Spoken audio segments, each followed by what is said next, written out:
Well, good afternoon or good morning to some as well. Welcome to this special Island Stat Sports Talk. I'm your host, Earl Based, and joining me is none other than Mr. Keith Joseph, the president of CANOC. Mr. Joseph, I wanted to discuss with you just to make it clear for our region. Currently in the U.S., there are bans put on certain countries or restrictions put on certain countries of being allowed to go to the United States. This affects athletes as well as others, but we want to concentrate on athletes and the opportunities that are now being lost. For some, we don't know how one gets on a list, and we don't know who's next to be on the list. But can you just give us some insight and bring people up to speed on how this does affect CANOC itself? Thank you very much for the opportunity, and thanks for the question. Of course, in every situation in which we find ourselves as peoples of the Caribbean, we try as best we could to follow the rule of law. We try as best we could to afford our people and our youth in particular opportunities for them to develop themselves. One of the areas that we've had many opportunities has been the U.S. college system. And we can go as far back as we could for athletes who use that opportunity to have their talent work along with their academic development, their personal development, and to make a life that is meaningful and important to them and their respective families. So the gateway to the U.S. college system has been an important one for the athletes of the Caribbean. And many of them have returned home and developed their own institution, their own enterprises. Others have found jobs in education and other fields of endeavor. But some also have had the opportunity to stay and work within the United States, trying as much as possible to better themselves for them and their respective families. So this institution of working through the college system has been beneficial to us in the Caribbean, and I would dare say to beneficial to the institutions that they attended.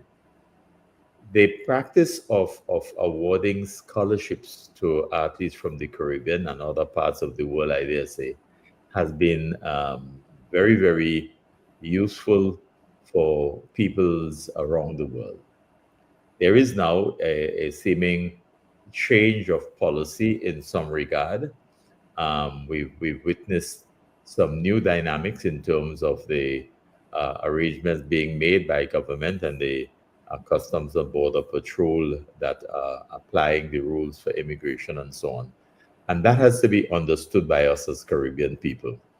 Any society and every society has a right to determine its laws and how those laws are applied, fair and equal across the board.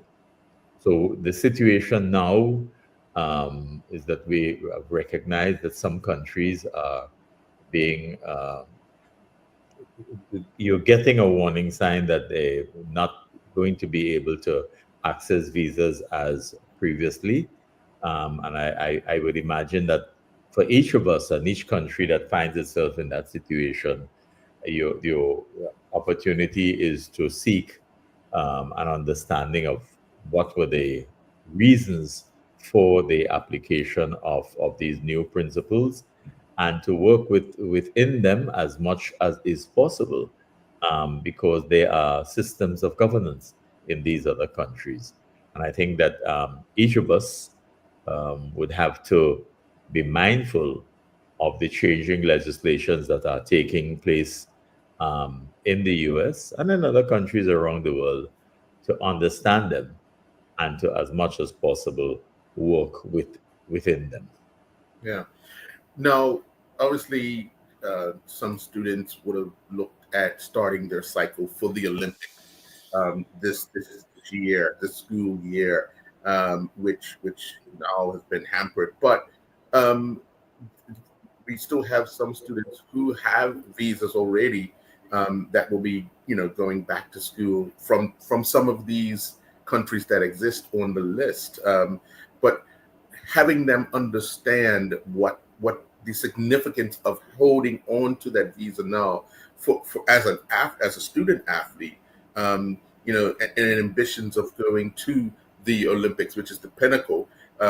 What would you say to them? Well, look, first and foremost, the United States Olympic and Paralympic Committee um, has circulated a document to all member federations around the world, members of the International Olympic Committee, all of the affiliates, the national Olympic committees around the world, indicating that, look, there are some changes at a governmental level, and that they, as an institution within the United States, have a responsibility to work within those parameters. They have also given the assurance that they would continue as much as is possible to inform us of any changes that may come their way. And we are respectful of that, and we are highly appreciative of the U.S. Olympic Committee and Olympic and Paralympic Committee doing so. But we are also aware that they are not a law unto themselves. They are an organization operating within the parameters of the governance system of the United States.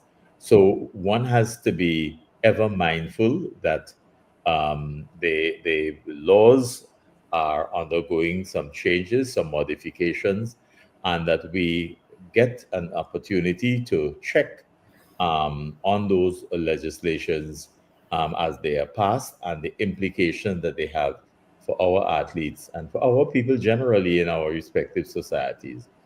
Athletes need to be informed. Those who are on scholarships return home for their vacations, etc., to, to monitor with their respective schools whether there are any changes that are coming into force that they need to know about ahead of time, so that when the time comes for returning, they are operating within the parameters set by the governance system. I'm going to ask you, but I already know the answer, but it's got to be asked. As we get closer to events where, well, the major event, which is the Olympics in 4 years' time, when do we start to decide what options are left on the table for and I'm only speaking about the the CANOC region where countries athletes may not be able to take part. Yeah, well, we're hoping that it doesn't get to that point. Mhm. We urge our citizens across the Caribbean, whenever you go to somebody else's country, remember that the laws are not necessarily the laws of your own country. Mhm. And it is expected that you do as much as possible to stay within the parameters of the laws of the country that you are visiting, or that you are studying in, or that you are working in. That is basic. Um, it is your right, not being a citizen of that country, to ensure that you apprise yourself of any changes that are taking place that will impact your livelihood and the purpose for which you are there. We can't stress that enough. The country's laws take priority because it is their system of governance, and we have to operate within them.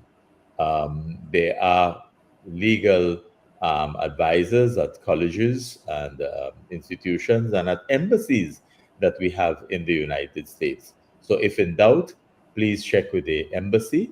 Um, at the school level, please check with your advisors. your professors, etc., to ensure that you are operating within the parameters. Of course, from time to time, there may be changes that you have not been made sufficiently aware of, but it is in your interest to always pay attention and, if in doubt, to seek advice. Mm. How does this affect um, sports in our region? How does these um, I guess uh, bans put affect us as far as progress in the region itself? Well, I think it gives us an opportunity to spend more time looking at how we engage in sport development within the Caribbean.